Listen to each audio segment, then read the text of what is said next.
Wesley, today we are talking about Back to the Future 2. But before then, Two. yes, part 2. But There's two? there's 3 actually.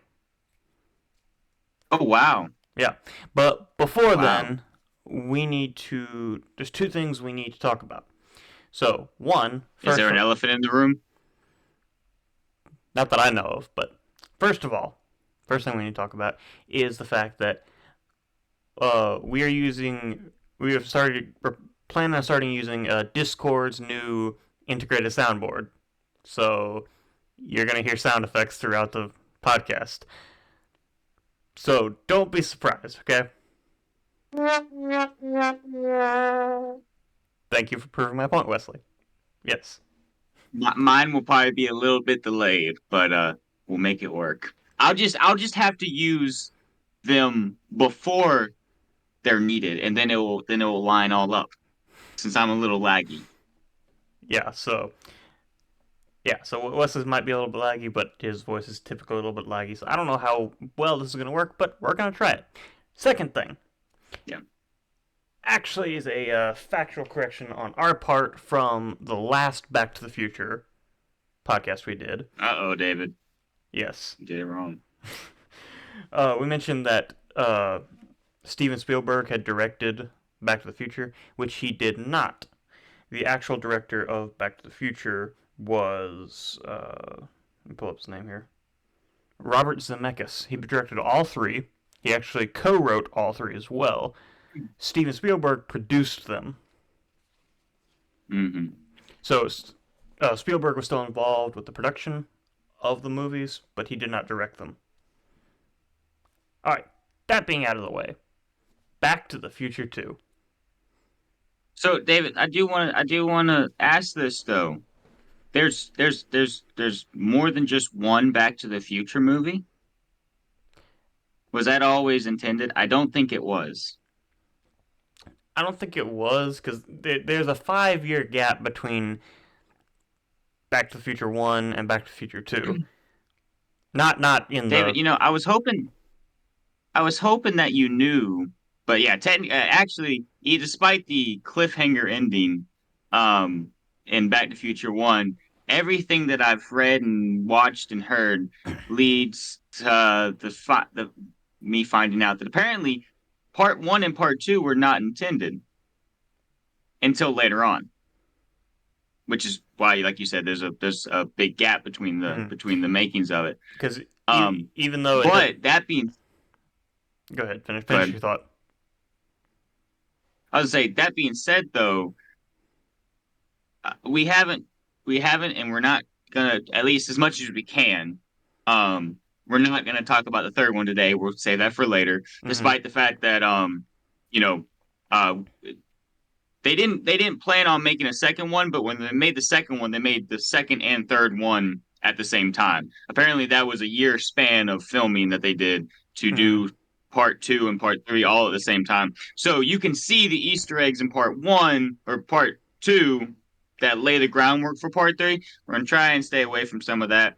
But that being said, part two is an amazing sequel to part one in an era where sequels maybe were more just cash grabs Hmm. and not always having the greatest of stories. Not all of Hmm. them, Which. but I personally feel like this one in my opinion, and it's not always, not everyone thinks this. I've heard or whatever, but I think that this one's better than the first one, and I kind of, from what I remember, feel like it's storyline better than the third one as well. So this one, it depends. For me, it depends on the context because I've watched them all back to back to back. When you do that, this one is very repetitive because it revisits a lot from the first movie. So when you watch it that way, it is very repetitive. But having watched it like when did we watch the first one? That was like 3 weeks ago or something. So Something like that. 2 3 weeks ago. Having that long of a gap, uh, the first one wasn't really fresh in my mind.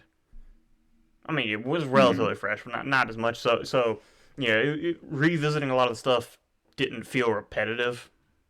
But I know from having watched them back to back in the past, the second one does feel very repetitive. So I feel like it kind of feels like the context of it, but still, I do think this was an excellent sequel either way. We also got to think about the fact too, like um, a lot of times sequels when they make them, they don't always have a really their plot doesn't always tend to have a meaning to it. Like you can tell when you're watching the movie, you're like, this more or less was really them just saying, let's take these characters that people liked in the first one and make something. But a lot of times the plot's not always cohesive. It doesn't always make sense. It doesn't always seem like it's needed or necessary. This movie very much, while yes, there are repetitive things to it, which on a three-part watch through would be kind of annoying to watch. There is enough new in it that I feel like it still does well, but like this one has a point to it. Like it flows very well story-wise, even though they didn't plan on doing a part two and part three. The story flows very well from Back to the Future to Back to the Future Part Two, and then well into Back to the Future Part Three. You Mm-hmm. know, Yeah, so let's just briefly go over the story. I know we just released a recap of the story for part two, but let's just kind of go over it, just in case someone hasn't watched that video yet or hasn't seen the movie in a while, whatever. So basically the story, but if you haven't, go check it out. yeah, go check it out. But essentially, the plot of this movie is right after Marty gets back to 1985 in the first movie. It's the next morning. He and his girlfriend Jennifer are about to take a ride in his new truck, and Doc comes over or drives up, tells him he has to go back to the future. They go to 2015 to save Marty and Jennifer's kids from going to prison. And while they're there, old Biff takes a sports almanac from the year 1950 to 2000, from those years, back to himself in 1955, so he can become a millionaire. And that's basically what where the whole plot comes from. They go when Doc and Marty go back to 1985. It's a different 1985 because Biff changed the past, so they have to go back to 1955 to get the sports almanac back from Biff before he can change the future. Mhm. Let's talk about this real quick because there are things that we typically talk about when we talk about these movies, but um, I'm not sure how much of the characters to dive into there really is with this movie. We can briefly go over some of that stuff, but um, old Biff, returns after giving the sports almanac to young Biff. He returns to the same 2015. It wouldn't be the same one that he would return to, though. Yeah, I was gonna bring that up. Technically. I was gonna bring that up later in the podcast, but yeah, that Well, you mentioned it, so I had to say it. but yeah, that because they Doc and Marty have to have the old Biff steals the DeLorean to go back in the past to give the sports almanac to young Biff. But because Doc and Marty are still in 2015, they have to have a way to get back to 1985, so they have to have old Biff come back to that 2015 Hmm. with the Yeah, DeLorean. So yeah.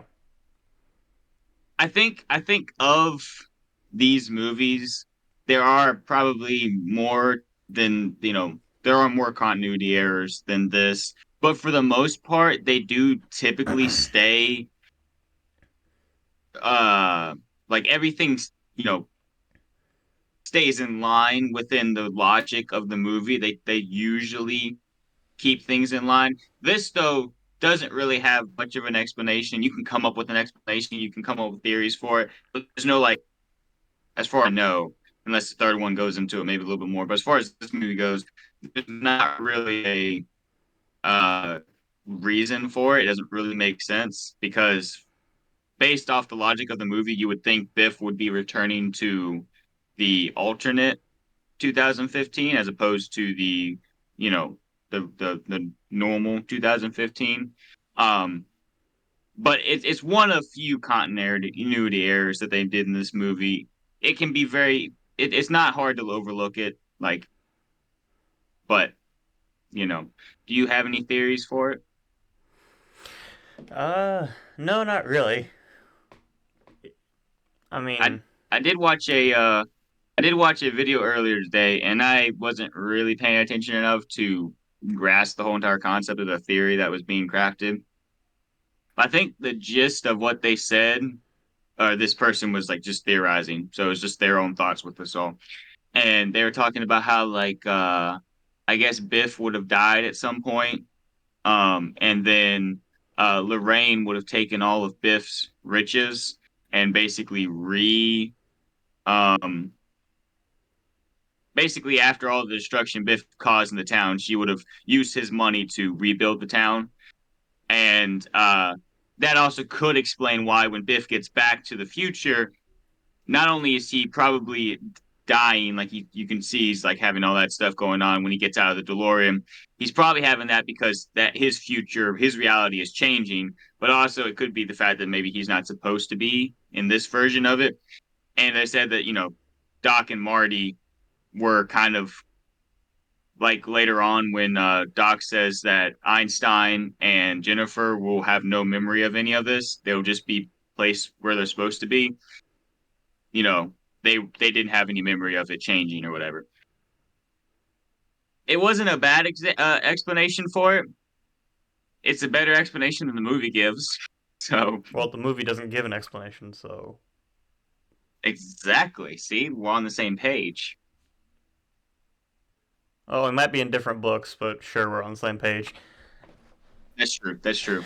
Oftentimes, I am reading The Cat in the Hat or Green Eggs and Ham.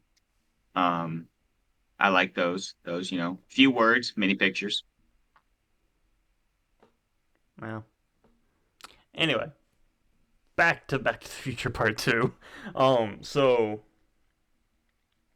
let's just start talking about kind of breaking down the movie section by section because they visit three different, I guess, time periods. Of course they start in 1985, but then they go Hmm. to 2015, then the alternate 1985, then back to 1955. So the 2015 segment is, I think, is one of the I think it's the shortest of the three. But let's just It's talk a lot about the shorter than I remember it being. let's just talk about the fact of what happened. What that was a lot different than the 2015 I remember. I know. I was gonna say, I did watch a video talking about what the Back to the Future got right, which they did surprisingly get a few things right. For what happened around 2015, things that took place around 2015 or be around during 2015. But they also got a lot wrong, obviously, because it's they predicted this 30 years before. Mm-hmm. It's kind of hard to predict what the future's going to look like.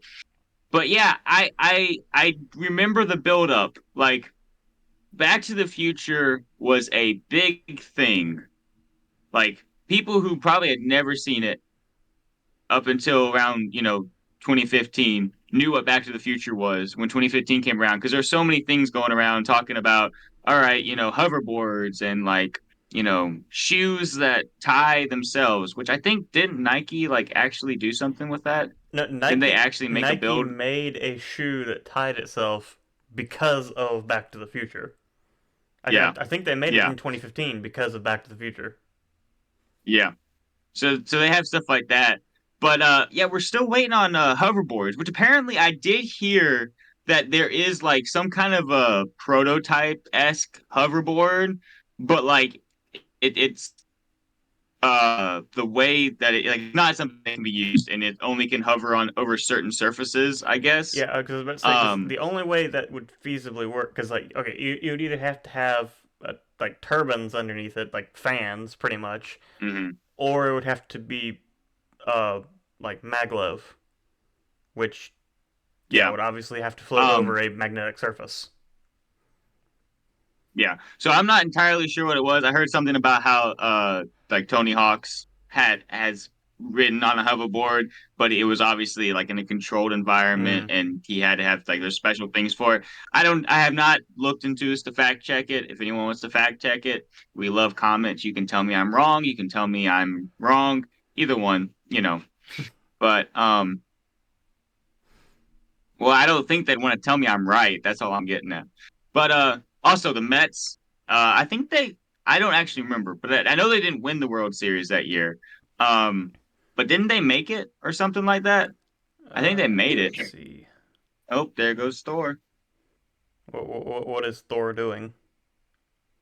I have no idea. He just started barking, so I decided to uh show him some love and tell him to kindly shut up.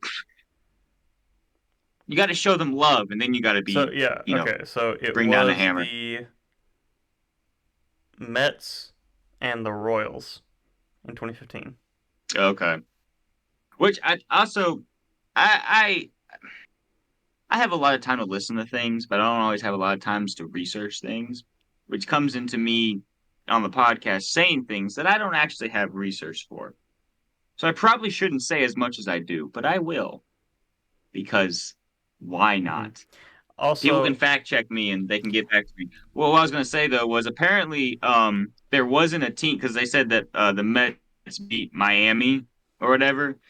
At that time, there wasn't a team in Miami.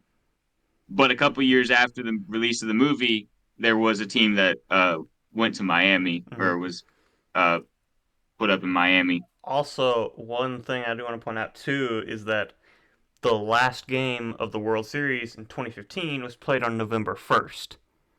So that's the game Hmm. that the Royals won the World Series in. In Back to the Future, that takes place in October, doesn't it? It's October, November.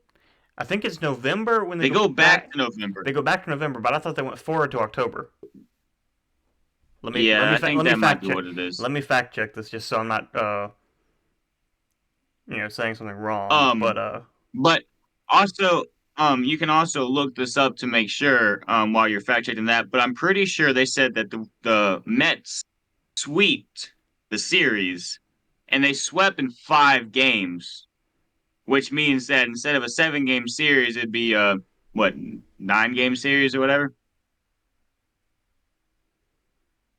Yeah, because if you win 4 games, you would win the 7 series. So yeah, Yeah. yeah. So that would be 9. But okay. So yes, it was October 21st. So Okay. the World Series wouldn't have even been over at that point. But Yeah. yeah. I do have a like I guess personal headcanon of why that. I mean, it's a movie, it doesn't really matter, but of why what exactly happened. But um, well, basically, my theory is that because Marty went to the future and knew his like news bits about the future and his future, it changed the future. Well, the future does end up getting changed because of, and we don't need to get too much into this, but of Back to the Future 3. Mm, Because at the end of that, like I think in that movie they show the race that apparently cripples hurts Marty's hands. They mention in Back to the Future 2, and that basically skews puts his life down that path. So he ends up, I think, not racing in it or something like that. He doesn't do the race, doesn't get in the mm, car accident, nothing, like that happens. So that being the case, the butterfly effect, just because Marty, one person, doesn't wreck his life in this one race, now the rest of the world turns out, in the unfun, unentertaining, unhoverboard, whatever, 2015 that we know and tolerate, live through. You put it that way. mm-hmm. Well, at least most of us lived through. 2015 wasn't that bad. Yeah. 2015 wasn't that bad. That's not bad. That was the year my Panthers actually had a good team. And then we were downhill before that. We had one year, and then we've been downhill ever since. and there's probably no coming back. I'm not good at picking sports teams. I'm loyal to the end, but I pick bad ones. I don't really want to talk about football right now. I know, and I love that fact. Oh, I stayed up way too late last night watching that game, but I was cheering on Duke all night long. All right, for I those was of you who are not aware, we won't stay on this topic for long, but um, for those of you who aren't aware, as of recording this, Duke just played Clemson, a Monday night football game, and Duke won, to put it mildly. yeah. And I'm a Carolina fan, so I'm I despise Clemson. I was happy Saturday though. Yeah, I know. Colorado won, and all that stuff. Yeah, and Yeah, South I'm Carolina not looking lost. forward to. I'm not looking forward. Yeah, I know. I feel like Yeah. I feel like this is going to be a I'm bad not season looking for both forward of us. to.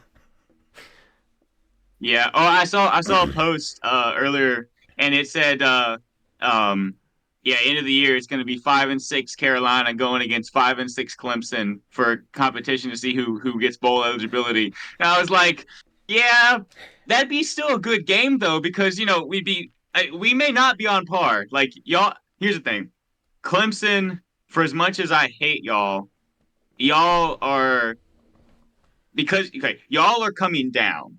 If Carolina is if they've plateaued, they have come up.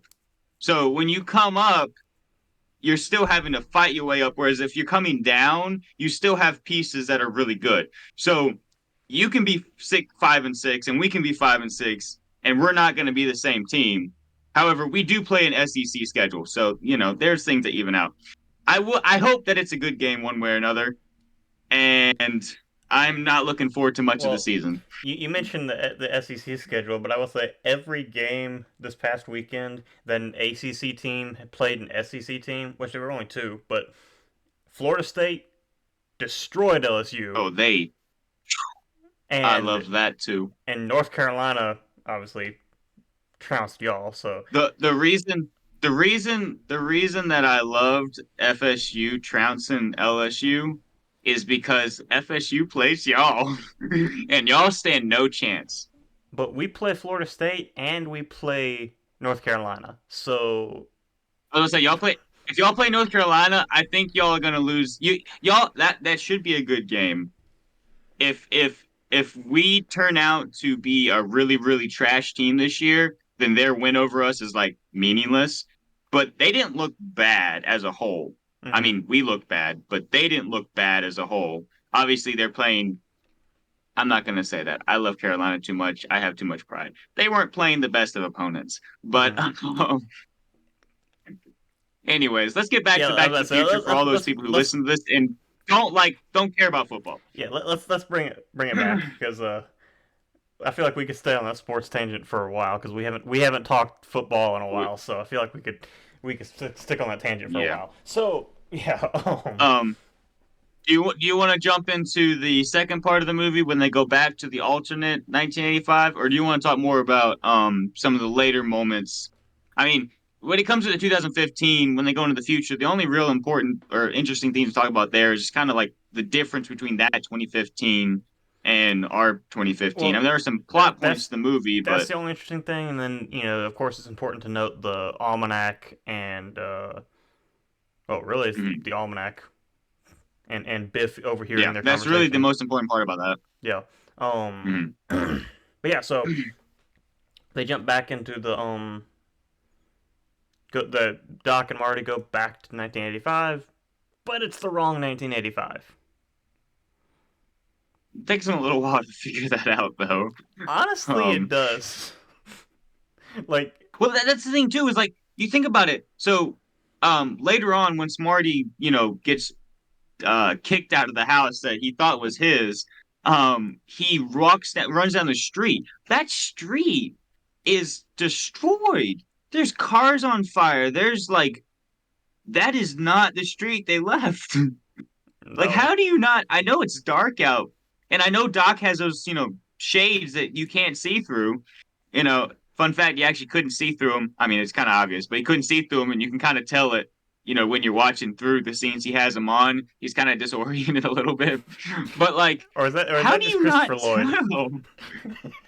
Well, yes, he played it off very well, but like, apparently, like you can tell when he's like sitting by the car, um, that he, has to kind of balance himself with the car, and then, he's not eye level, he's not looking right at Marty's eyes and stuff like that. Oh, before we get too far out of the 2015 era, I do want to mention something which I haven't quite fact checked, but I kind of think I remember this.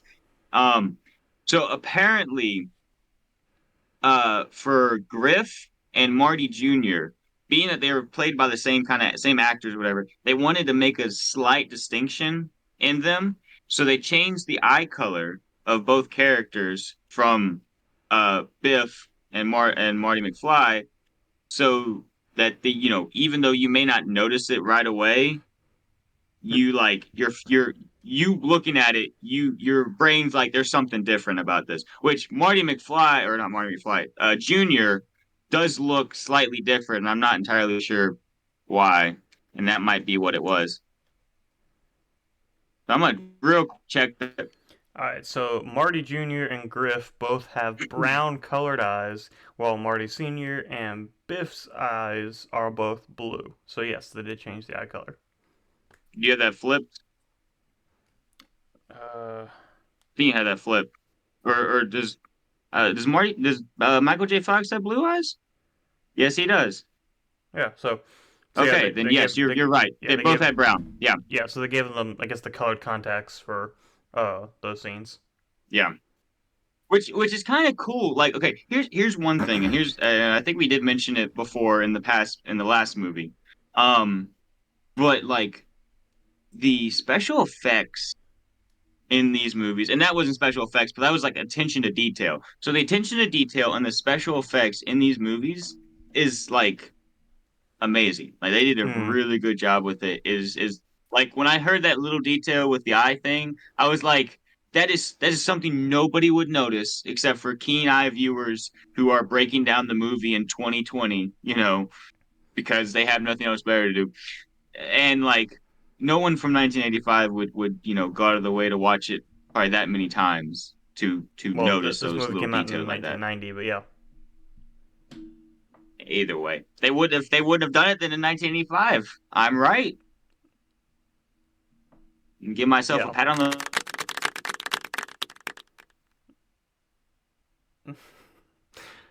but yeah, they obviously did change some things or whatnot. Yeah, Yeah. let me compile my thoughts before I actually start talking because I don't even know where I was going with that originally. I mean, it worked out, but You yeah, don't normally do it. You don't normally compile your thoughts before you start talking, so I don't know what else you expect to be any different. but yeah. Anyway, back in the different 1985, um, you're talking about how Marty just kind of, Marty and Doc both just seem to ignore the fact that stuff's different. Like, Mm. I know Marty makes the passing comment that there's there never used to be bars in the window, which well, okay, wasn't he like over there like either the day before or that morning? Yeah, and also, well, maybe not necessarily because he hadn't seen Jennifer in a little while, and I think the last time Okay. he saw Jennifer in this context before she came over to his house that next morning would have been when he saw her after school when her dad came and picked her up. So he hasn't Okay. been over there in a while, but nonetheless, you kind of pick up on some things when you are constantly at someone's house, and I would assume that he's constantly at his girlfriend's house. Yeah, You so know? I mean, yeah. it might be like the what's the Mandela effect or whatever, where you like don't really remember things right. But like, Mhm. is that the right one? Yeah, Yeah. yeah. So like, it might be like that, and you can kind of pass it. But yeah, there's that little detail there. Plus, here's another thing, and it doesn't really matter because Doc mentions how like they are going to basically revert back to the normal 1985 without her and Einstein. They're not going to remember any of this, but. What if that wasn't her house? Like that house wasn't Marty's house? Yeah, that's yeah. Some bad things could have happened. Hmm. Anyways, Yeah. And then of course also Marty walks into what he thinks is his house, but different people are living there, which presumably they would have their own furniture, which would be different from the furniture Marty's used to. But Marty doesn't realize anything's off until he gets to what he thinks is his room, and there's someone else in there. well, he comes through the window. But still, wouldn't you like people have Well, yard he comes through furniture the and stuff? window. Oh yeah, but it's dark out, so you can kind of get by I with some of guess. that stuff. Um, but he comes in through the window, and then the light gets turned on, and then the dad comes in and starts swinging a bat, which his aim's not great. He's right for doing it, but his aim is horrible. Mm, yeah. Uh, Also, does Biff just like I know he's supposedly like the one of the richest people on Earth, if not the richest person on Earth at this point. But does he literally just own the entire like town? I think he probably does. Because like I the, mean, he he talks because about like owning the cops, basically. well So yes he talks about that and he talks about like his casino is literally where the town hall used to be. So like speaking of, there are some things that we're going to be missing from the 2015. Uh, in the 2015, the town hall, or what was the town hall, is a mall instead that's right, yeah. because lawyers have been abolished. There's no more lawyers. How do you have a justice system with no lawyers? I mean, I'm all for it. They're all corrupt, where most of them are corrupt anyways. But how do you do that?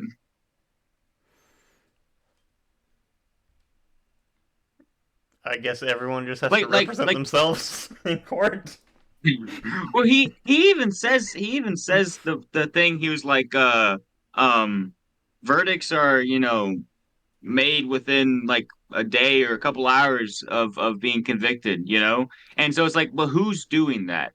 That sounds like a judge-esque job. Well, So if you don't have any, maybe they've established some kind of surveillance state so they know everything you're doing. So they don't have to prove innocence or guilt. They can literally just like review footage. hmm, maybe. Eh, anyways. But I would assume also in this state here, with how much crime is in this town. Like you see the town. It looks like Gotham from the Dark Knight, or not the Dark Knight, from the who directed those? Oh, I'm thinking Joel Schumacher. But is that's that not his it. name? Is that who directed the first ones? He directed the Uh, later ones. Who did the Batman and Batman Returns? Um, Hold up. Let me look this up. I don't remember. but anyways, it looks like Gotham from those movies. Like the Joe Schumacher's the only name that's sticking out in my head.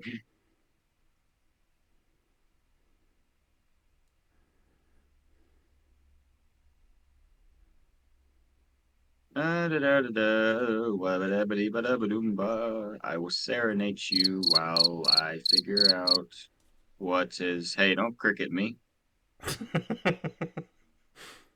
Tim Burton. That's right. Tim Burton. Looks like the Tim Burton, Batman Gotham over here. So I doubt that if there are. I mean, Biff even makes a comment. Here's like, you really think that if I kill you right here, that I'm gonna get arrested? Like I own the police, so he probably owns everything else. So he basically makes judges unimportant because he can probably get off who he wants off and have arrested who he wants arrested, whether there's a cause or not. There's no fair system in this. Well, So you would need a courthouse. yeah, yeah, because like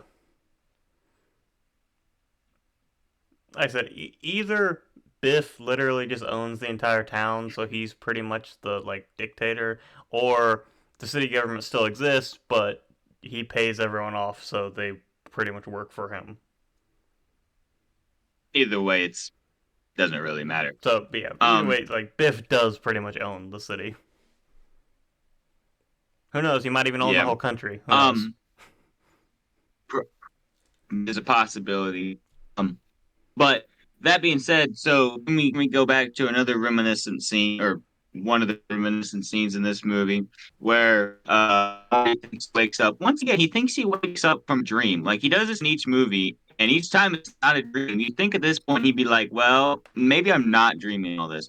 Anyways, he finds out his mom's not who his mom is, or at least he thinks it is. And he does what he does in the first one, and he just can't make eye contact, and it's not a good thing. Let's just leave it at that. Why I am. That's why I just said that. But I'm just like, Yeah, dude, you had the problems in the first movie with it being your mom. So why just get it in your head? This is your mother. Just this is not right. He yeah. probably is messed Uh, up a little bit from trauma. He's probably pretty traumatized from all well, the time okay. travel. He The time also travel's probably meshed his brain a he little bit. also did literally just get knocked out. And if you get hit in the head hard enough to get knocked out, knocked unconscious, that's some severe head trauma too. So, you know. Yeah, he has had a lot of head trauma. So, So, there was yeah. apparently a deleted scene. There was apparently a deleted scene in the first movie where him and Doc were talking, and he was talking about what he was, having to do to his mom in the car, to Lorraine in the car. I don't want to say that from now. And he's talking about what he had to do to Lorraine in the car to kind of get things so that George could come up and save the day. And he was like, what if like, this just like I know what I got to do, but like, what if it scars me, And it's like, yeah, it would, and I'm pretty sure you've been scarred, and all that head trauma, it's not helping. So, Yeah, that yeah. Anyway, like I said, moving on from that. There's a lot of things in these movies that we probably should just gloss it's a over. focal point of the it's a focal point of the movie, so we got to kind of talk about it, but we We can can mention move it, but past it quicker. I don't want to spend too much time dwelling on it. Anyway, Keep this somewhat PG. anyway, yeah. It's also, of course, a big reveal here is that Biff is his stepdad because Biff killed his Yeah, dad and married his mom. yeah. Which at this point it's not revealed. I don't think that Biff killed his dad, but That's revealed once Biff's on top of the building with the revolver. yeah. But okay, let's talk about this though. Because the next interesting thing that happens in this section of the movie is that Marty goes to Biff and asks him about the almanac, and Biff obviously is kind of like, "Huh? You know about this? Okay, come with me." And then proceeds to tell him the whole entire story, every single detail that he needs. He expositions the exposition out of that, and it's like you could have just shot him. Okay, but You could have said, "Yeah, an old man said that I was gonna meet someone like that. Oh, gun, boom, you're dead." to be Then fair, there's no movie. Then there's no movie three. okay, to be fair to Biff, old Biff didn't tell him that the crazy old man and the kid had a time machine. So, No. you know, to Biff, he's already won. Telling him how he won is not really that, gonna hurt anything. So, you know. Well, apparently Biff's never seen a superhero movie before because exposition leads to downfall. Yeah, man, villains just need to stop telling the hero their entire plan. Like, It's not monologuing. I mean, I'm not gonna make that mistake. I'm gonna do it right. do I not know something about you, Wesley? You don't know anything about me, David. You don't even know my name. I'm the Lizard King.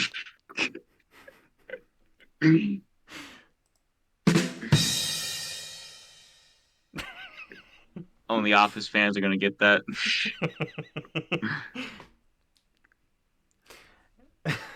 I would do a little bit more with the quack that we have, but I don't feel like doing that. Yeah, Anyways, but yeah, like um, what they could have done, what they could have done is that they could have been like have well they could have done that, but they could have had Doc come in and save him at that point and have it where at some point in time Biff did kill Marty and then Doc had to come in back in time and save him before Biff killed him. well, there's actually several theories that Marty actually does die several times throughout the movie, and Doc does save him. Like when Marty jumps off the building, like one of the theories is that Marty actually died there, but Doc went back into the I can past just and saved Marty before he died. I could just see a Back to the Future how it should have ended. Where there's like three or four takes of Marty just falling and splat, and Doc's like, "I'll get the timing right this time." Oh, that'd be funny. Um, yeah, I mean, we're just seeing the final. Well, not seeing but the final the timeline because we do see the bad one, but yeah, yeah, like so I wouldn't doubt it. like so there are a bunch of theories. Like I said, the Doc saves Marty a bunch. Basically, any time when Marty's about to die and Doc saves him is a point where Marty did die, so Doc went back in the past to undo it. That's funny. Mm-hmm. Um, Also, when Marty takes that tray or whatever and throws it at Biff after whenever he's trying to distract him, uh, good thing Biff had pretty good reactions because Marty would have killed him. I don't know what that thing was made out of, but it's stuck in that chair, and I feel like it probably would have stuck in Biff pretty well too. Kind of like Captain America's shield. Like if that were Yeah. actually real, that would not just like hit people and like bounce off. It would like either Oh yeah. embed in people or cut them in half. Like It would be what happened to Captain Carter in yeah, um yeah, Multiverse of Madness. yes. Especially because That was a Cap has, realistic version. especially because Cap has superhuman strength. So him throwing that Yeah. shield, it's not gonna be pretty. Marvel is very much toned down because all those movies would be a whole lot bloodier. Yeah, most definitely. But we'll touch on Marvel another time. I know it's somewhere on the schedule. I don't really care. Yeah, it's coming up Anyways, soon. Anyway, yeah. What um, were we talking about? oh, Back to the Future 2, that's I right. think now we're gonna jump into the fact that now they jump to um sometime they jump to something. Oh, They they go jump back. Excuse me. They go back to November 12th. Is it 1995? 55. 1995, 1955. 55, yes. The Because 12th. that's they go to the It's back. November. They go. It's in November. It's the same time as the first movie. It's the Enchantment Under the Sea dance. I think they might go the day before because they see Biff that day or the I think it's supposed to be that Friday before because he picks up the car. It could be that morning. It might be that morning. They might go that early that morning. That might be what it is. He goes to pick up the car and then he goes out later that evening after old Biff gave him the almanac. I think it's all on the same day. Yeah. I think that whole 1955 sequence takes place on the same day. But yeah, so old Biff has to give him the almanac. So they do mention that how that has to take place because Also, if that gets disrupted, then there's a problem with the paradox. Even though it doesn't make sense that he goes back to the 2015. Yeah, you anyways. mentioned when we were recording the recap.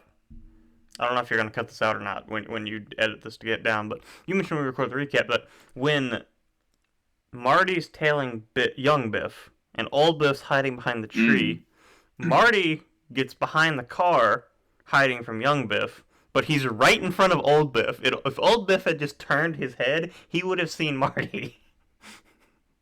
Yeah, if he didn't just stop reminiscing about the manure he was in, like fond memories or something. Like he makes the comment, "Oh, I remember that language." No, anyways, of course you'd remember that. I mean, come on. Yeah, that I think it would stick with you a little bit that you got doused in manure. twice. Well, actually, it wasn't twice yet, but yeah, At this point, yeah. that old Biff wouldn't have gotten doused in manure twice, but yeah. Would he have? So this is a completely different timeline. No, I think okay. I think we're dealing with three different futures. So we have the original. Well, actually, technically, if you include the first movie, we have four. So you have the original, then the one that resulted that was a result of the first movie, then the one where Biff changed it, then the corrected timeline. So far we have four different futures. It's too much to keep up with. I just like to keep up with Marty and Doc and just stick with them because their timelines. That's the only way it makes sense. Just Yeah, follow them. Um, yeah. but yeah, I mean, like then the rest of the movie plays out like you'd expect. Like they have to stay low. It was dumb of Marty to not pay attention to old Biff. Like he should have been looking out for old Biff just as much as he was looking out for young Biff. Hmm. Um, Honestly, it would have been less of a problem if you ran into young Biff than if he did to old Biff, because old Biff would have known more about probably what was going on then. Um, Now, obviously, Marty was around at this point in time, but old Biff would have put two and two together at that point, I think. Hmm. Um, but anyway, so I mean, the rest of it just plays out like you expect a movie. And he's Hmm. chasing after the almanac the rest of the movie. Things happen, but he eventually gets it. I mean, it does technically come down to the wire at the end of the movie, because there's like maybe 15 minutes left in the movie, and he gets the almanac stolen from him back from Biff, something like that.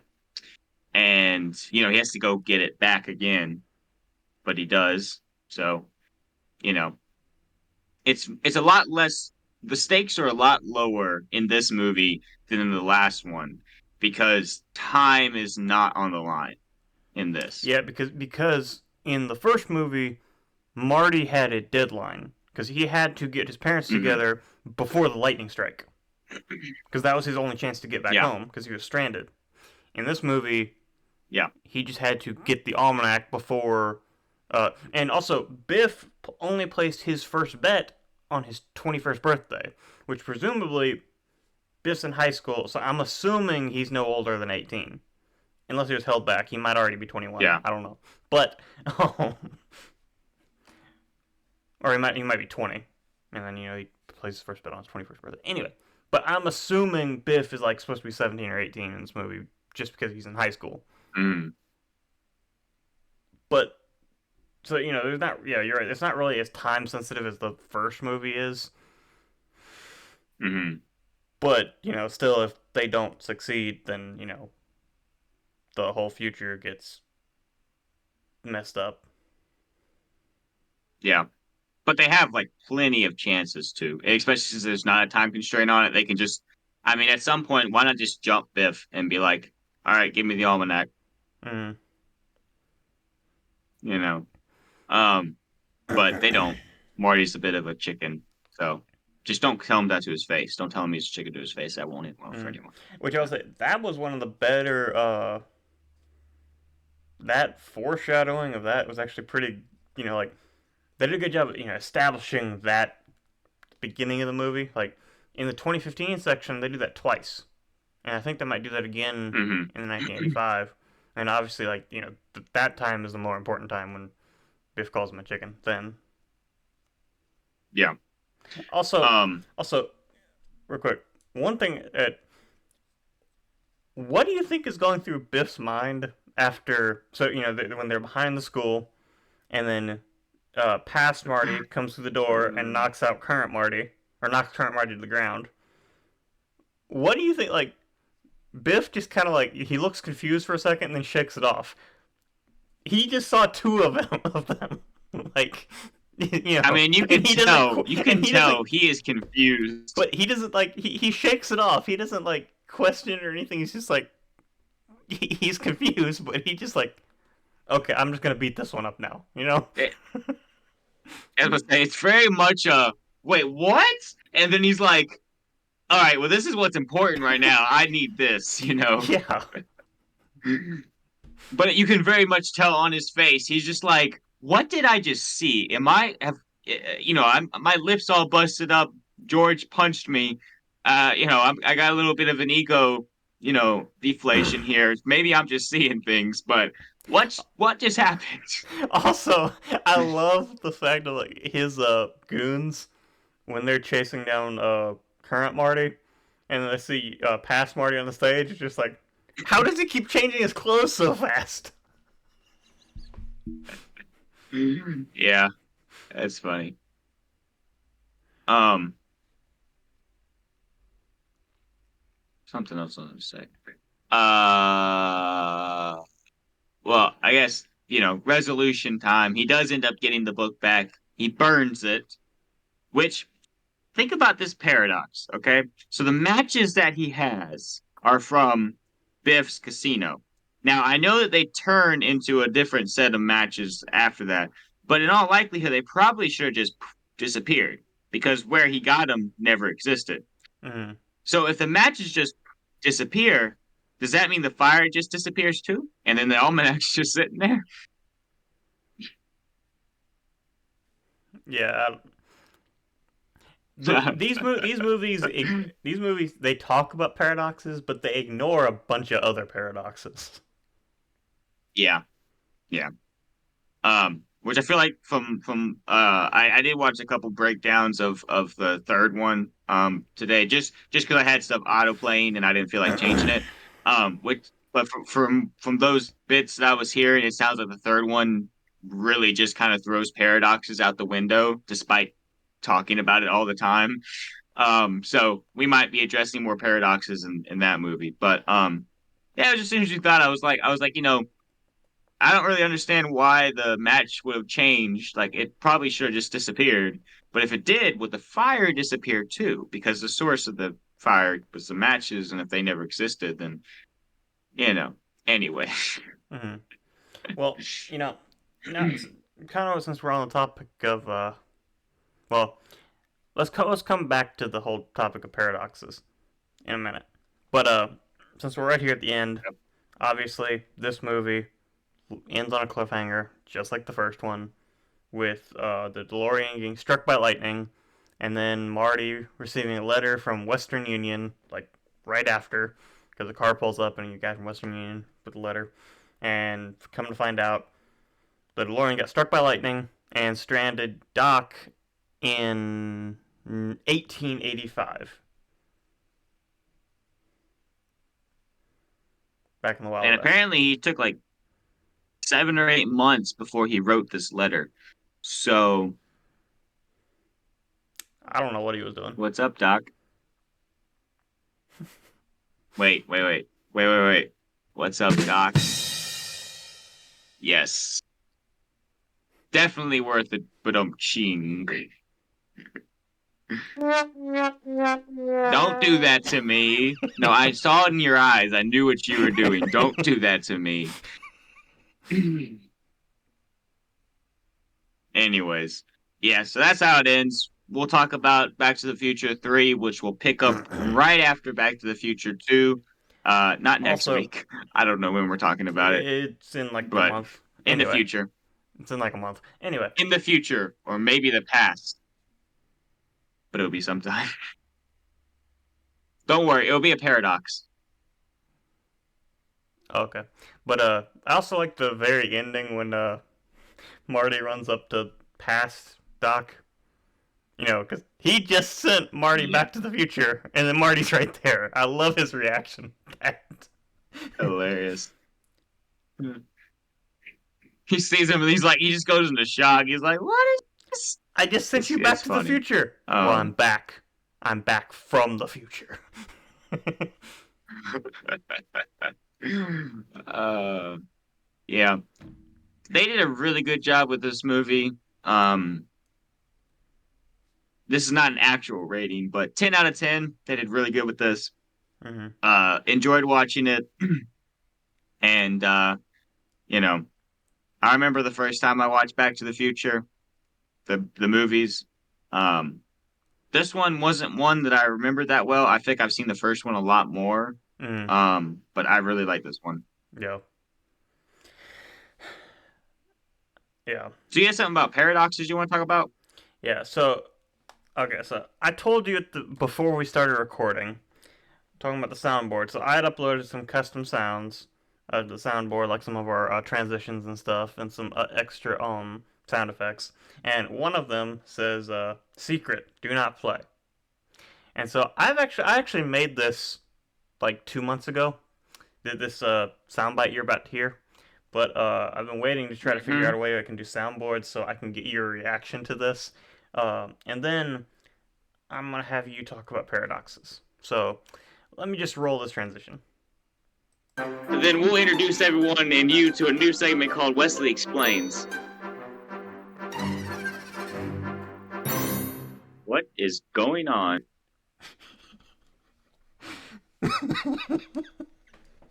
That's a great question. Past me, what is going on? I like the little Tinkerbell music. I don't know, like the ballerina music, Yeah. um, in the background. That was kind of fun. But yeah, what is going on? I don't really know, David. All So right. is this am I supposed to explain here? Yeah. So I just want you to explain, the paradoxes and why they're not paradoxes. So I'll just hand it over to you here. Wait. First off, I need some clarification here. We talking about like what paradoxes? Like, am I explaining the concept of paradoxes? Am I explaining the paradoxes in the movie? Am I explaining the what am I explaining? Well, I don't know. You're the one See, that's I know supposed you to be know what I'm explaining explaining it. before I just start explaining. Oh, okay. So, see, paradox is when something paradoxical happens. It's very paradoxically confusing, so don't get your mind too hurt over it. But that was English, and don't fact check me on that. But uh, David very much nailed me in the head with this one, and I don't even know what I'm doing. Left me out to dry, pushed me outside in my underwear. But I don't know. The movie does have some paradoxes in it, but I don't really care that much because it's just a movie. So, oh well. Yeah, I really I don't just. have anything to say. I don't really know what to say in this situation. I really just did that so I could play the transition and put you on the spot, just to see what you would do. Yeah.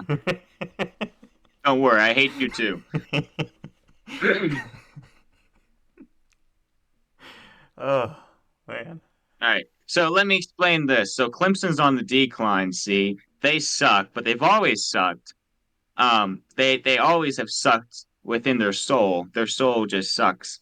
And so it's just starting to come out, and Dabo Sweeney's the worst, and not really a good coach. And I don't know. That's it. Well, He'll be fi- he'll be fired in 4 years. you can say all you want about Clemson, but right now South Carolina, like Saturday, it was all just Dude, y'all were ranked number 9 and got demolished by Duke, the basketball school. well, y'all weren't ranked at all, and you still aren't. So, Y'all shouldn't be after this week. Y'all probably will be, but y'all shouldn't be.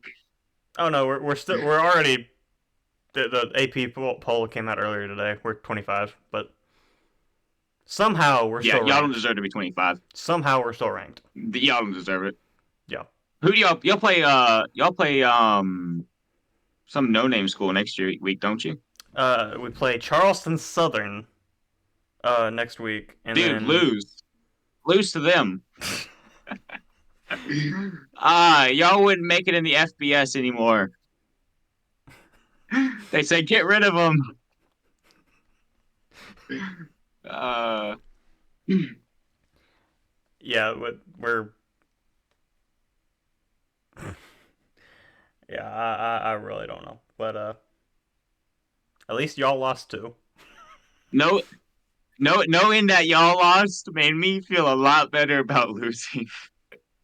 Like our problems aren't going to be fixed this year. I already know it. Hmm. The problems are too big. I mean, like our offensive line can't do anything. Spencer Rattler did an amazing job, but he had no time. Like he put up I think like 300 some yards or something passing or something like that. Maybe 200. It wasn't like crazy, but it was something like pretty decent with no line. Mm, We had flashes of goodness, but that was because Rattler was just playing out of his mind and getting sacked and staying mm. in the pocket. Or not sacked. You got to get sacked a couple times, but Anyway, so it was bad. I'm guessing we're done talking about um Yeah, Back to the Future 2. yeah. And if you ever just if I can get that sound, I don't know why I didn't upload on mine, but we can figure that out later. Then next time I will play my mysterious ballerina. Wesley has to explain something soundtrack, and then Okay. I'll be prepared. Okay. Well, anyway, I'll go ahead and I'll roll play it the. about 3 times in a video because I have to explain everything to you. Okay, I'll go ahead and roll the transition for what's new with you. So, if that's fine with you. It is. Go ahead. What's new? What's new with you? What's new? What's new with you? What's new? What's new with you? Yeah. Yeah. Yeah. Yeah, nobody liked you. I see how it is, David. I see how it is. So David, what is new with you? What's new with me? Did we have a what's new with you last week? What did we talk about last week? I don't even remember. It's been a No, long no. week. Okay, last week we talked about Empire. Then we talked about Yeah, Star Wars for the rest of what's new with you. So, that's fair. yeah, yeah, Yeah. Well, the next Ahsoka episode is coming out tonight, correct? yeah. But we already watched It's episode. Or Tuesday. I don't know if you watched episode 3. I did. You did? When I got done with the podcast, I went and watched it. Yeah. I don't really have much to say about it. Okay, here's like I said, it's really just setting things up right now. Um, Mhm. Now if you do want to talk about Ahsoka, I do have one question that uh you might uh you might have an Ooh, opinion on, but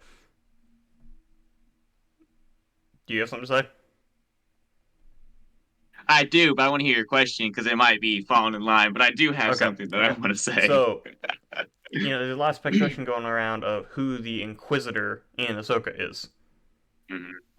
Yeah, Who do you think it is? Hayden. He's not dead. That's my off the wall pick. I had not heard that one. I that I haven't either. I have been saving that since I think earlier last week, and I might have forgotten it about, but I thought about that, and I was like, I mean, sure, he's dead, but what if he's not? And like the introduction of Jason Sandula, you know, and some hints towards Kanan, but not anyone really talking about him. Hey, you never know. Plus, here's the thing: they could bring in Sam Witwer to play a version of Starkiller, but obviously Starkiller is way too overpowered, and Marok is not. Is it Merrick or Marok? Merrick. I think so. I think that sounds right. Anyways, um, but he's obviously not as powerful as you know, um, Well, okay. Also, Starkiller. the fact of Star Killer, like the Force Unleashed, isn't canon, so Yeah, I they feel could like make it canon. they could, but I feel like well, okay, They the won't. games contradict Rebels, Mm. Well, they wouldn't make that. They might make Starkiller canon. They wouldn't make but okay, I Force feel like Unleashed. I feel like they would have to. I feel like it would be an existing property already. Like the only way I could see them doing it right now without like having to do their Hmm. own like show about Starkiller would be introducing Starkiller in the Vader comics. Yeah. Which they haven't done yet, so I don't know. But Hmm. obviously, I think the Inquisitor uh, um, is a pre well, it's either an original, completely original character that we're all just speculating on, something like that, or it's uh someone from canon. Hmm. So here's my thought, and like this there's not like there's really as much evidence that it could be was probably less because of the fact that Kanan is, as far as everyone knows, dead. Um, but because he blew up, you know. Mm, Um, but the reason I'm thinking this is there's a couple reasons. So one, I completely discount the theory that it's Ezra. yeah. Like that completely defeats the purpose. You know, Thrawn is stuck in this other universe, or maybe not stuck, but he's over there. Ezra is too. Like they're both over there. Like that is just that's the case. Mm. Like that it wouldn't make any sense for them for that not to be the case. Ezra couldn't have come back to this galaxy without Mhm. Thrawn being able to as well. Yeah. Plus, plus, you also have to think about the fact that there was people talking about how Ezra during the Rebels TV show dealt a little bit with some dark side stuff. He didn't deal with that at the end of Rebels. So he wasn't He messing already with that had as his much. dark side arc. Yes, exactly. So that doesn't make any sense for the character like that. So my thought for why it could be Kanan, and this actually just came to me, and it's not a bad idea. I'd want them to do Revan in canon. But what if they did Kanan in a Revan style, where Kanan kind of lost his memory? Maybe these Dark Jedi or someone found him, maybe Vader found him, I don't know, someone found him, and they, with him not having all his memories, they brought him back to health, and then they used him as an inquisitor for a while, maybe even personally training under Vader, which is what a lot of people are saying that this inquisitor possibly is just someone who is personally trained by Vader in somewhat of a Star Killer role. So that could be a possibility. I don't think it's going to actually happen, but like it's an off the wall theory that I have. And Mm, if I was, it's a theory that I have. I'll put it that way. What I think it is probably just going to be an original character with no meaning. I also don't think that it's what's it Barris Offee or whatever mm, from Clone Wars. Is that who I'm thinking? yeah. It's not going to be a woman. Like the stunt actor is a male, and I don't think that they would do that just to misdirect you. I think it's going to be a male character. It's not Barris Offee. It kind of be off the wall for them to do that anyways. Like Mm, yes, sir, it had some kind of an arc with Clone Wars with Ahsoka, but it wouldn't really make much sense. So I think it's probably going to be a new character. I wouldn't mind if they made it a new character that's maybe a little important and that they do something future with, and it's played by Sam Witwer. I wouldn't be opposed to that.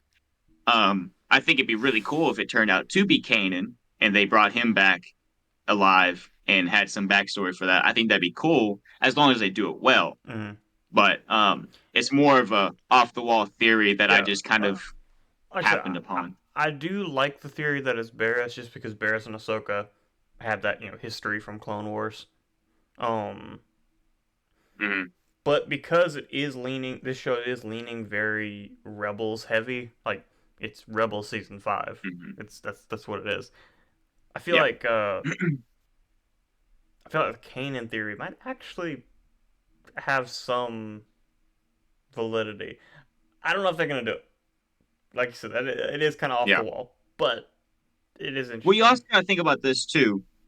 Like, and you can correct me if I'm wrong, because I'm pretty sure you've seen Rebels a lot more than I have, and more recently, maybe as well. But they don't actually specifically say like Kanan is assumed. I mean, he is dead. Like, but it's not like there's no body. He blew. He was an explosion, and there's nothing really after that specifically says he is definitely dead. like sure there are some things where you might think, oh, his force ghost or his, presence in the force is calling out to them from the afterlife. But like none of that is blatant. He doesn't like appear as a force ghost or anything like that. Like he's not, if they brought him back, they could do that without breaking any of the canon, in Rebels. Mm. Um. Yeah. So Like I said, Nat flying around. I don't remember enough of the ending Rebels to remember everything, every detail. But yeah, I do. I think they could write it And that and way. I don't know if they would though. and and maybe I doubt that they will, but maybe there is something in Rebels that is so blatantly obvious, other than the fact that he goes and up and he's an explosion. Um, Maybe there's something else that's extremely blatant and obvious that no one else. That's why no one else has mentioned this, because I've seen a lot of different people talk about a lot of different things, and it usually sticks to Barisafi, Star Killer, or Ezra. And those are the three theories that most people have, which I only one that I would really care for. I don't like Barisafi. It doesn't make any sense. Like, yes, I get that they had something in Clone Wars and there's a little bit of that, but this TV show does not really just need to. I mean, it does, but I feel like to hit a home run for this TV show, they don't need to just bring a lot of nostalgia to the diehard Star Wars fans. They need to bring things in that casual Star Wars fans will pick up on and will um like enjoy. And I don't know if that she's a big enough character because she's just from Clone Wars for it to be Well, no, she. I mean, a good enough reveal. well, Barris Ezra was. and Ezra doesn't make any Yeah. sense. Well, Barris was in the uh was in Attack of the Clones, but just kind of in the background. But yeah.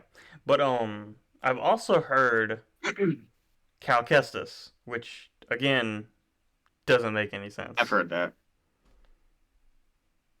Yeah, that's the thing is when I heard that theory, it was kind of a passing thought that someone had. And they said what would need to happen with that is because and correct me if I'm wrong, you haven't played the Fallen Order 2 Survivor, that's what it's called. You Yeah. haven't played Survivor No, either, I have you? haven't played it yet. Okay. So neither one of us has played Survivor. We don't know what the outcome of that video game is, but from everything I'm hearing, uh, he doesn't turn to the dark side at the end of Survivor. So if they do that, they have to make something to basically get him from the end of Survivor to here. So yeah, like, it doesn't really make sense, and it'd be kind of weird if they did that, Mm. because he doesn't deal with dark side. I mean, like he doesn't strongly deal with dark side thoughts in at least in Fallen Order. The I don't know what he deals with in Survivor, but I doubt that he deals with it just because of the character of him. the only um the only like thing that you could even connect it to is in Jedi or is in well again haven't played Survivor so I don't know. I don't know if he has a dark side art or like any kind of hints of that in Survivor. But from Fallen Order, the only thing you could even draw to conclude that is the Inquisitor version of Cal Mm-hmm. that you can fight. But that's a vision in the Yeah, Force. and see, the thing is, if they took that and that little bit of that part of the game and made it into this part and made it canon, that is a stretch because like that's a video game that you're expecting all these people to play to understand to understand your Okay. show. Okay. Also, And also like if I would love to see Cal Kestis in live action, and I hope that we do someday. But you need to have like a TV show with him as the mm, main character, so that people don't have to play the video game to understand his yeah. character. Also, I feel like it would have been Cameron Monaghan instead of Sam Whitworth if that was the case. Who's that? Uh, the actor who played Cal Kestis. Oh, wait. What are you talking about? What are you talking about? Um, Well, 'cause, like You people, said instead of Sam Witwer. I'm confused. well, people are not talking about Sam Witwer with the Inquisitor and stuff. 'Cause Mm. that's I feel like because that's where people are getting drawing the conclusion to Starkiller. So are you saying that it's more likely to be Cal Kestis and Sam Witwer? I don't remember the actor's name, but I'm just saying that if because Sam Witwer is involved in the show, Cameron Monaghan, as far as mhm. we know, is not. So Yeah, but Sam Witwer's in everything. true. He's in everything Star Wars But that's what I related. mean. So That's why people have drawn the conclusion that the Inquisitor yeah, is Starkiller, it's because Sam Witwer. But I feel like because Cameron Monaghan is not, and Cameron Monaghan would play Cal Kestis if he was in live action, because yeah, he's literally the same he would. person. Yeah. I think I get what you're saying now. Um, I do hope to see Sam Witwer play a role in live action at some point, and I would love to see him play a role in this show as this Inquisitor. I feel like you might need to have a bigger role for him, and maybe this Inquisitor is going to come up to be a bigger and more important character moving forward into maybe Ahsoka season 2, maybe into the Thrawn trilogy. What's the first? Whatever, the Thrawn Heir to trilogy. the Empire. Yeah. Um, Heir to the Empire. Maybe this guy will factor into it a little bit more.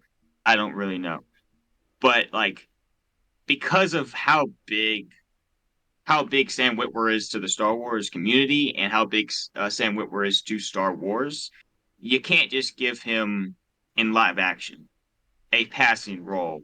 You know, like he has a lot of passing roles here and there. He lends his voice to a lot of different things. But if you're going to bring Sam Witwer to live action, you need to give him a big time role. You need to give him a Star Killer level role. Hmm. Like he doesn't have to be so powerful that no one can rival him. But like he needs to Mm. be Well, a and big that's the thing important too. player. If they ever did bring Starkiller into canon, he would be very nerfed from where he was in the games. Because like Hmm.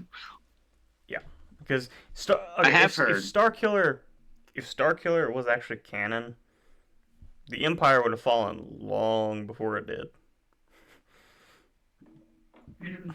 Yeah. I have heard that some people theorize about the fact that it's possible with this new galaxy that they could bring in Starkiller and have him be from that galaxy and maybe, different thing like that, where you can bring him in and you can still have him true to, or mostly true to the games, whether you have the games to be canon or not. You can keep those real, uh, the big fans of um, Force Unleashed. You can keep those fans by saying, "Oh, he's still really powerful." He may not be as powerful, but he's not like 20% as powerful. Like he's maybe 50% as powerful. Because he's maybe they can explain it with being from another galaxy as opposed to or they may just never bring him into canon, which seems to be more likely. Mm, yeah. Now, one thing I also want to mention too. I don't want to dive too much into this because I'm gonna mention something along here too. But sorry, I bumped the mic. I know last week we talked about Sabine and her. Hmm. You know, so like I said, I don't remember in Rebels that they ever mentioned her being force sensitive. Now, Kanan did start training her in Rebels, so she has the experience with the lightsaber, Hmm. and obviously, as established in the show, Ahsoka's been training her as well. Now, Star Wars Theory, the YouTube channel, did a video on this. Hmm. I'm not gonna spend too much time talking about this just because I he already did it. If you want to go check out that video if you want to you know know more about this one. If you're not really that familiar with some of the more nuances of like Star Wars history and stuff, but essentially George Lucas from the very beginning of like when he created the original trilogy said like Hmm. everyone is somewhat force sensitive. Like yes, there are some like Luke. There are some people who pick it up extremely quickly. but everyone has some degree of like is attuned to the Force to some degree. I Hmm. think with I think with Sabine, I think this is what I want to see. I hope they don't make it where it's just a switch where, like sometime at the end of the season she can uh just use the Force. And again, this is something that Star Wars Theory had said that I actually agree with. I think like the very end of Hmm. this season needs to be like Sabine again with the mug, like trying to use the Force, and it just like moves just like a hair. Yeah. That's all we need because, like I said, I. because Sabine is not supposed to be like I said. Everyone in the Star Wars universe is some has some degree of Force sensitivity, but Sabine is not Mhm. that Force sensitive. Yeah. I had seen that video sometime last week, whatever it came out. I watched that video, and my thoughts on the video, I agree with him with that, and I agree with what you were saying there with that. She, if they want to make her force sensitive, that should be the level of growth she has by the end of the season, that she can move the mug, you know, Mm-hmm. and nothing more, and nothing fancy, nothing crazy. But here's why it's a problem that they're doing this, because they haven't established this, like fully established this. Sure, George Lucas has said it, and sure, it is technically canon. But the reason that it's not going to be received well is because of the fact that it's not something that is um well known, I guess. Like Star Wars Theory even mentioned it in his video. He was like, I put a video out years ago about this, and no one was listening to me, but maybe now y'all will because this is coming up again. But now people are having to actively go and find this stuff. And for those more casual fans, it's not going to be something that they're going to understand. I feel like personally, I feel like that's probably going to be the case with this. And that's one thing that I fear with a little bit with Ahsoka is that they they can't go too deep into the lore. Like I know Dave Filoni would love to, he wants to, that's where he's wanting to go with it. But if they want this to be successful number wise for Disney to keep make letting Dave Filoni make shows and for Star Wars to still be on the climb, they can't just appeal to the diehard fans. They have to appeal to the casual fans. I mean, Dave Filoni even made the comment that you don't have to have watched Rebels to watch the show. So that is a good aspect of it. Like for people who haven't seen Rebels, they can still watch the show and enjoy it just fine. That's a good thing. And I'm okay with what they're doing, but they need to explain it better. Like, there's a lot of things with the show so far that I don't feel like they've explained well. Now, we're only 3 episodes in. Tonight's episode 4. So there's plenty of time for them to explain it. Now, you can say that they have that one line that Ahsoka says where the force is in all of us or whatever she says. But that is such a passing line that I don't think you can look at that and be like, well, no, no, no, we explained it over here, so it's okay. You know, like you might, if you don't explain it a little bit better, you might end up getting the backlash you got with some of the things that didn't make any sense in some of the sequel trilogy because it just did things just randomly happened that didn't really make much sense. Mm-hmm. And there might be a little thing here, a little thing there that maybe played into their explanation, but because it wasn't expounded upon or whatever, expanded upon, um, there was fan backlash. Now, I don't personally have a problem with it. I don't know how I necessarily feel about like okay, if Sabine by the end of the series moves a mug, I'm fine with that.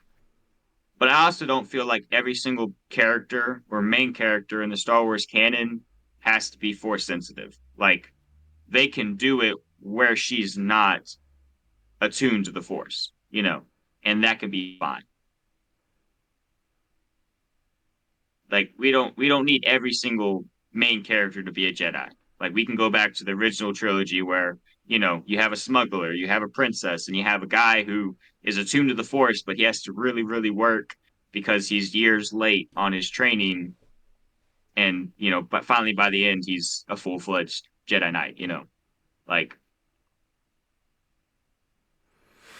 Yeah, like I I don't said, know. I feel like that's the main thing. I feel like they just need to keep Sabine's power creep relatively slow Hmm. because like yes, like anyone can learn how to use the Force in the Star Wars universe. That's Yeah. like I said, that's what George Lucas said from the beginning. That's established. And even with the Yeah. metachlorian thing, like Qui Gon Jinn even says like metachlorians reside in all life forms. So Hmm. yes, certain like your metachlorian count, I guess, kind of goes hand in hand with force sensitivity because that's what gives you force sensitivity. But like Hmm. everyone has metachlorians in their blood,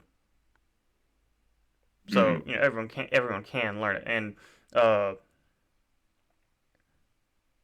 so Sabine, I think can, but like I said, I feel like her power creep needs to be slow, and she needs to have a cap because they've never established A her. very ceiling. Hmm? I said a very low ceiling. Like Yes, you said, a yes, cap seems a very low ceiling. yes, because she's never had established through all of Rebels that she could use the Force. Like okay, I know in the sequel trilogy they kind of retconned it that Leia was Force sensitive, which that's actually something George Lucas come up with. So I'm okay with that. But you can see it in the original trilogy too, because you see it in the original trilogy too, because like she can sense You like Luke do. through the Force. So like, and Yeah. obviously she's the daughter of Anakin Skywalker. Hmm. So Well, Yoda even mentioned, we talked about this last week. Yoda mentions that there is another. So mhm, Leia was attuned enough to the Force that she could have been the one to take Luke's spot if Luke didn't succeed. I mhm, actually had heard that apparently um Leia probably would have been a better choice because she was a little more disciplined than Luke was. Um, but the problem that I have when I go like this with you, what you're saying, I have a problem with the way the sequel trilogy went about doing it. yeah, I do too. I don't But have a problem with Leia. I don't have a problem with Leia being force sensitive, but they just somewhere in there mushed in the fact that, oh no, she actually did have some force training. Okay, mhm, that's fine, but like, you know, was it really that much? And would she really have gotten to the point where she could do what she did? Like, her having a connection to Luke makes sense for multiple reasons, but it makes sense, mhm, okay? But this nonsense about her flying or doing any other thing force sensitive in the sequels, it just doesn't make sense. And that's why I'm saying with like this, like, okay, if Sabine had maybe had a little thing here or a little thing there in Rebels and had some force sensitivity, her cap could be a lot higher. But since, like you said, she has not had shown any force sensitivity up until this point, she needs to have a very low ceiling. Leia had shown some, but like I still feel like they didn't progress it. They didn't like explain it enough but like what I was saying for too. her to have what she did. I know I don't like the way the sequel trilogy went about doing it. I was just talking about the fact that they mentioned it in the Yeah. sequel trilogy. Um, but honestly, if you look at Rebels, honestly, like Zeb and Sabine are probably the least force sensitive of the entire crew. Because like you look at Hera, and again, it's I think a lot of it has to do with her connection to Kanan, just because they were so close, obviously. Um, Hmm. but Hera sensed things when like Kanan and Ezra were in trouble. So like I said, I feel like Hmm. part of that is more just the connection, but Hera I think was a little more force sensitive than even Sabine. So, but like I said, Yeah. Sabine can learn to use the Force. She is force sensitive because everyone is force sensitive, but like I said, her power Hmm. creep needs to be slow. There needs to be a cap, and they need to explain that too. Yes. Mhm. We agree, just in a very roundabout way of Yeah, saying it. We agree. yeah. Anyway, uh, Um, I don't know. Do you have any more theories about Ahsoka you want to talk about? uh, not that I can think of off the top of my head. The Kanan one was the real big one that I had been like keeping in my mind, hoping that I would remember to talk to you about. Um, because like most of my interaction day by day is just with Sarah, and she's not as big into Star Wars as I am. If I made that comment to her, she wouldn't know what I'm talking about. So I was like, I have to talk to David about it, and I was like, I should talk to him about it on the podcast. So I've been holding that one for a while. Um, I don't really have any other theories. You know, I have there's things about the show that, I've heard that I'm like, oh, that could happen. That could happen. This could be cool. That could be cool. I don't know. But none of it's like theories. None of it's the show will play out. Um, and I am looking forward to it. There needs to be a lot of explanations for things. Like we've talked about last week. We still need an explanation as to why Ahsoka and Sabine are at odds. Like we still need an explanation for that. Mm, They said it was because of the fallout that they had when Ahsoka was trying to train Sabine, but we haven't. That's not been seen, so we don't understand why that was the case. What were the problems? mm. Um, we So, need to find out. Like I still would like to find out why Ahsoka is so closed off and cold. so I actually That had needs to be explained. I actually thought about that too. So look at everything Ahsoka's been through up till this point, through Clone Nope, Wars and I don't Rebels. like that. I don't like that explanation. I've had that one explained. I can't accept it. What that Ahsoka has PTSD. Yeah, I can't. Well, here's the thing, because I liked Ahsoka in Rebels. What changed between now when Rebels and now? Like Ahsoka had been through a lot between Clone Wars, just the beginning of Clone Wars and Rebels. The biggest thing that Ahsoka had been through was Order 66. And you had seen that. You saw her before and you saw her after. Then you saw her in Rebels. I know we're in live action. I know it's a different actress playing the character. But Ahsoka from Rebels and Ahsoka now in Ahsoka are two different characters, and I don't know why. Mm, Like, she is cold, she is closed off, and she doesn't necessarily seem like she cares. Like, her main goal with this isn't even rescuing Ezra. Her main goal with this is stopping Thrawn from coming back. The Ahsoka from Rebels and the Ahsoka from the Clone Wars, her main goal would she'd want to stop Thrawn from coming back. She'd want to stop another war from happening, yes, but she'd also be concerned about Ezra and wanting to get mm, Ezra back. So yeah, I do not accept the explanation that she's been through too much.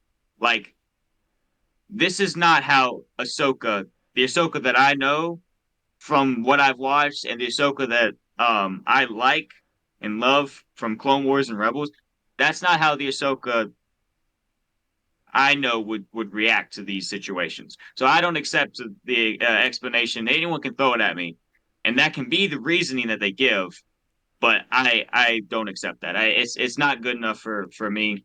That's just my opinion, but I don't like it because it doesn't. It's not a valid explanation in my opinion. It doesn't fit. yeah. Okay. So you can accept that. I don't. We can differ on this. It just might end up being that you like Ahsoka more than I do. You know, I really want to like this show. Like I really want to like it, and I do like it, despite the fact that there are a lot of things that I find wrong with it. You know, I do enjoy the show, but I'm also feel like there might be a sense of I'm enjoying it because I'm hoping that it changes as the show goes on. I don't really know. I've enjoyed the past 3 episodes despite my quarrels with it, but I think the real reason is David Tennant is in it, And I love me some David Tennant. So Yeah. Yeah. Well, I feel like this is how What's New with Yous are gonna go for a while Ahsoka's on, because I don't really have a whole lot more going on with me. So, yeah, yeah. Well, if you want to talk about but something, if you have anything else, I was about to say, well, if you want to talk about let's say if something, you have anything else, if you want to talk about something different, Captain Sauce has finally started uploading again. he has. I need to. What? How many is it? Just like one upload, or is he? Okay, He put up some more. so up until like 2 weeks ago, he'd only uploaded 4 videos this year. He used to upload daily, like, I did see a while back. I don't know if it was the first time I watched it, and I just hadn't watched him in a while, or if it was just a rewatch. But his New Year's his New Year's video came in like April or something, oh and he yeah, was like Happy New Year's because he was like playing Fireworks Mania, and he was like Happy New Year's. He was like, this still fits, right? It still is the first episode I've uploaded this mm. year, but yeah, he hasn't But yeah, uploaded so much. yeah, in the past 2 weeks, he's uploaded 4 videos, Okay, so I got some watching to do. That's good. which it's not a lot, but compared to what he was uploading, it's better. Actually, I have 5 videos worth of things to watch because I didn't watch his video he put up a month ago. The From Zero to Hero Punch Club 2. Hmm. I haven't watched that. Yeah. I started to because I thought it was a video I'd seen and I was going to watch it while I was at work or watch it while I was at work, listen to it. But I don't like watching new videos at work or listening to them because I like to know what's going on. And like, so I'll watch videos from Captain Sauce sometimes at work, but I don't have to actually see it. I'll do the same with Film Theory and all his channels, but it's because I've seen them so many times, I know what's Hmm. playing. But sometimes I don't end up watching some of the newer ones because I like to see those first. Yeah. But For I anyone need who to has watch those. no idea what we're talking about, Captain Sauce is a YouTuber. He plays indie games. So generally, he plays a lot of games that like I wouldn't play. So He you know, uploaded one 3 hours ago. yeah. He just uploaded one today. So he plays like some mobile games, some indie games, stuff like that. Um, but like I like watching his because again, games I wouldn't necessarily play. Like some of the games he plays, I am somewhat interested in the story, but it's really his commentary that like he is It's him. hilarious. Yeah, Yeah, he is hilarious. Like yeah. he makes so many jokes about the games because like I said, he's playing indie games. Most of them are crappy games, so he makes fun of them and so We don't have much of a following right now, but if anyone who has never not been introduced to Captain Sauce is watching this at this point in time or listening to this, go check out his channel and leave a comment mentioning that we sent you, even though he doesn't know who we are and we're too small. But mention that, and if you're from the future and you're listening to this, do the same and go hmm comment on his stuff. So maybe at some point, Captain if Sauce will know that we exist. if you want to know if you want to learn about his or if you want to like get started watching some of his videos, he's got a bunch of hilarious series like series where he plays through games. Go watch the Henry Stickmin collection or the Barn Finders Yes. playlist. He's got playlists of all these stuff, all the games he plays on his channel. But go watch Mm, those videos because those are hilarious. yes. You had me watch Henry Stickmin and Bard Finders, and that had me hooked watching him. Hmm. Um, he's hilarious. He has some good content, and for anyone who's watching this, we do a lot of for some reason we do a lot of shout outs for channels that don't even know We do anything shout about outs for anything shout outs related to for us. channels that we watch. Like so I mentioned Star Wars Theory Yeah, earlier, and I but pointed you to a video he just uploaded. hey, So yeah, I mean they're the most genuine shout outs that you're gonna get. Anyone's gonna mhm. get on you. Well, not maybe anyone, but we're gonna give because it's what we watch. So um, and hey, maybe if you go watch some of the content that we watch. then you'll understand why we have the sense of humor that we do, Maybe, yeah. for better or worse. For better or worse, you'll understand. So, um, yeah. I don't know, David. Do you got anything else to say? I'm kind of all talked out. I'm thinking I'm done. I do tend to talk. And I think I've mentioned this. I feel like I've mentioned it on the podcast before. If I haven't, I do apologize for how much I talk. I do realize that I talk most of the time on these podcasts.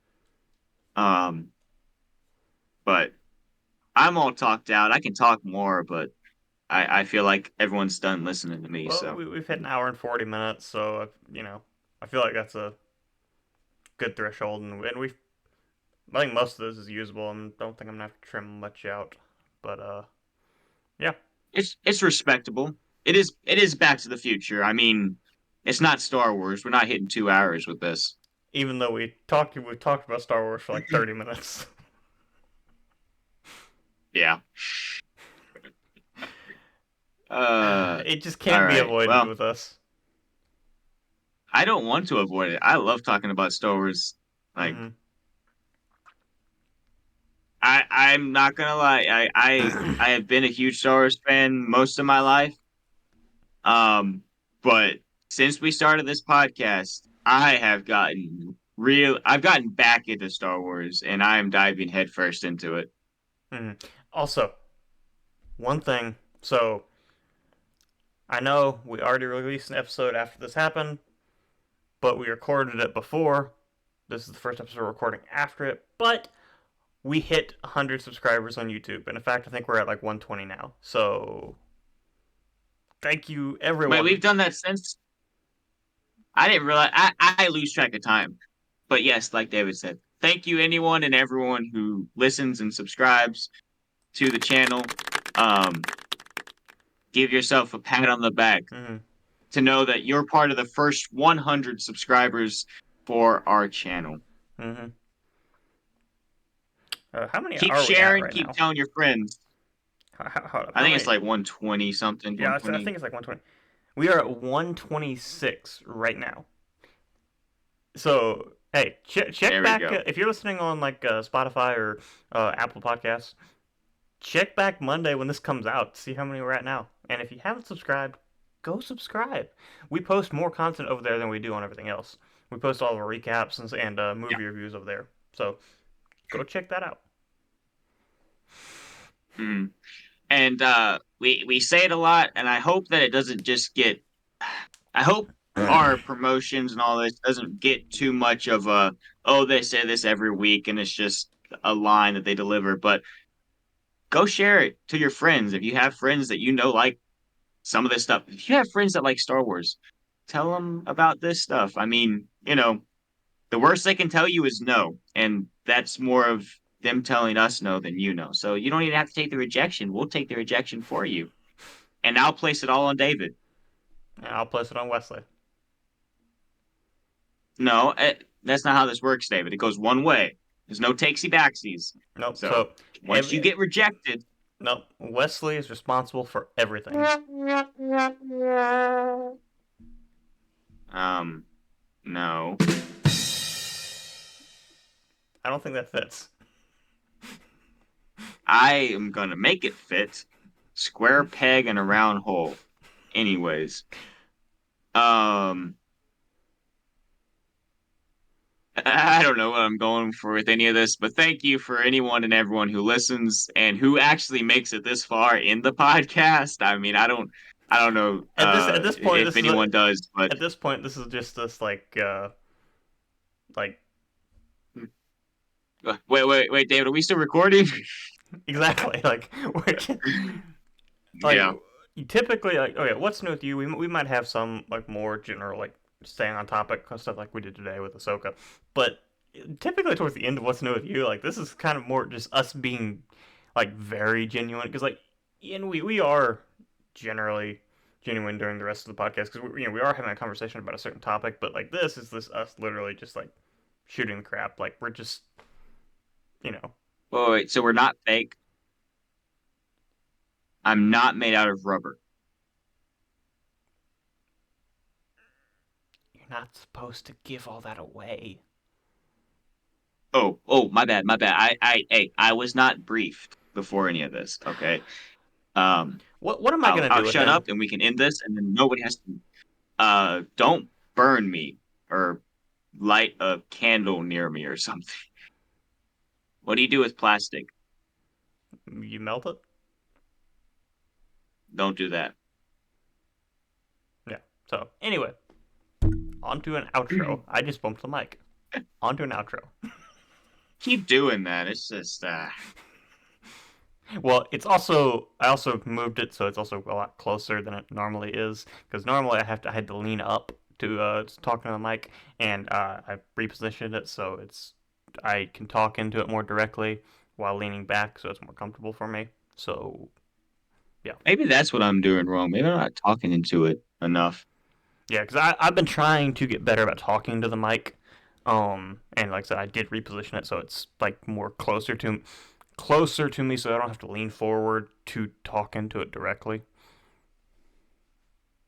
I do I do want to make this one comment, but I want to also say something beforehand. Um, so when Robert was on with the community podcast that we did, he made a comment how like we mentioned that we were gonna go to an outro like 3 or 4 times, but then we keep talking about something, and so we waited like added an extra like 10-15 minutes on to the end of the podcast. The whole time saying that we'd be heading to an outro, and we're doing that again here. But I do want to make the comment about you saying something about talking into the mic when we were in my garage doing it, it was really hard talking into the mic because our mics were on the outside and we'd face inward to talk to each other, Mm. and that was kind of hard. Here it's a little bit easier because the mic can be like right in front of us and we can talk into it a little bit more. Yeah. But Well, actually, I think the all that, last time we recorded in the garage, we did move it so the mics were between us, so we could actually look at each other and talk into yeah, the mic. Um, but yeah, yeah, yeah. Maybe one day we can get back to that setup. Uh, Someday, someday. But hopefully. hey, doing That remote. won't be today. So, well, go ahead. I was about to say so. Doing remote has worked out, and plus we also get all these sound effects. I mean, I'm pretty sure we could have added the sound effects in somehow. Yeah, I mean, we probably could have. Okay, enough screwing around. You're gonna get more of this over the I next think it's couple time to go. weeks. Yeah. Oh, you're gonna We get more of these apologize. sound effects over the next couple weeks. We'll try not to overdo it. Oh, this is new to us, so yeah. Anyway, New toy, gotta play. yeah. Let's go to Anyway, an outro. well, explorers, that's all the time we have for today. We hope you enjoyed this week's episode. Let us know what you thought in the comments down below, or you can DM us on Instagram at DownTheRabbitTrailYT. Be sure to tell your friends about us, and also be sure to join us next week on the Trailcast.